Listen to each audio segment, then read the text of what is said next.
දැන් මම කියන කාරණේ හොඳට අහගන්න ඕනේ. තේරුණාද? මම කියන කාරණේ හොඳට අහගන්න.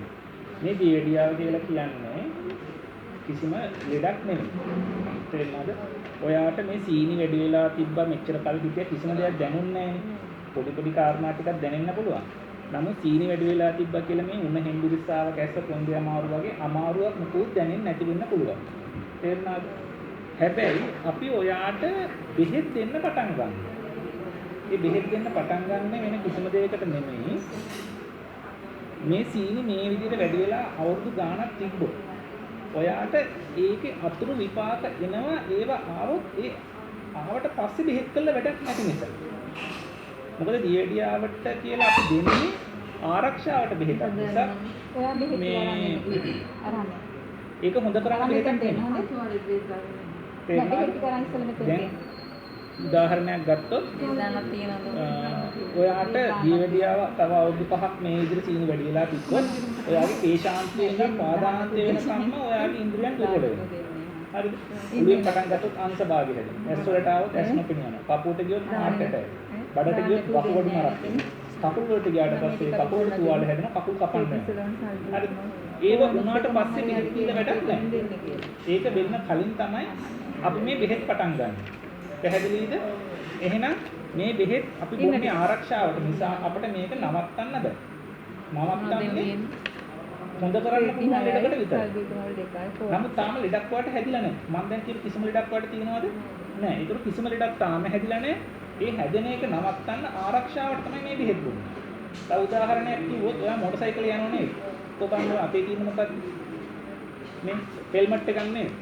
මේ හෙල්මට් එක මොකටද ඔයා පාවිච්චි කරන්නේ? ආරක්ෂාවට.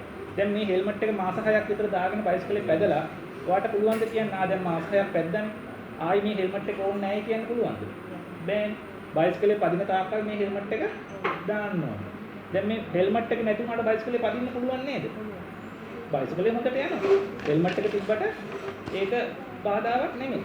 හැබැයි ඔයා හෙල්මට් එක නැතුව ගිහිල්ලා ඔළුව කොහේ හරි වැදුනොත් ඊට පස්සේ ඇවිල්ලා මේ හෙල්මට් එක දානවා. එතකොට වැඩක් තියනවද? ඔළුව වැදුනට පස්සේ කොහේ හරි හෙල්මට් එක දාලා වැඩ නැහැ. එහෙනම් හෙල්මට් එක දාන්න ඕනේ ආරක්ෂාවට නිසා. ඒක ඔළුව හැප්පුණාට පස්සේ දාලා වැඩක් නැහැ. අන්න ඒ වගේ තමයි මේ දියවැඩියාවට කොලෙස්ටරෝල් වලට බෙහෙත් පටන් ගන්න ඒවා ආරක්ෂාවට නිසා. අර කීපු විදිහේ ලෙඩ හැදුනට පස්සේ අංශ භාගයක් හරි heart attack එකක් හරි කකුල් කපන්න හරි වුණොත් වකුගඩු නරක් වුණොත් ඊට පස්සේ බෙහෙත් දීලා වැඩ ඇස් බලන්න කියලා මේ වැඩ ටික පැහැදිලි නේද? එහෙනම් ඔයාට දැන් අද බෙහෙත් පටන් ගන්නවා. මේ බෙහෙත් වලින් ඔයාට කිසිම ලෙඩක් හොඳ වෙන්නේ නැහැ. මේ බෙහෙත් බිව්වහම සමහරට පොඩි අපහසුතාවය එනවා මිසක් කලින් තිබුණට වඩා පහසුවක් දැනෙන්නේ නැහැ. පැහැදිලිද? හැබැයි ඒත් අපි ආරක්ෂාවට බොනවා. දැන් හෙල්මට් එක නැතුව යන එක පහසුයිනේ. දැන් මම කුණ්ඩේ අවුල් වෙනවා ඒක පස්සේ වෙනවා.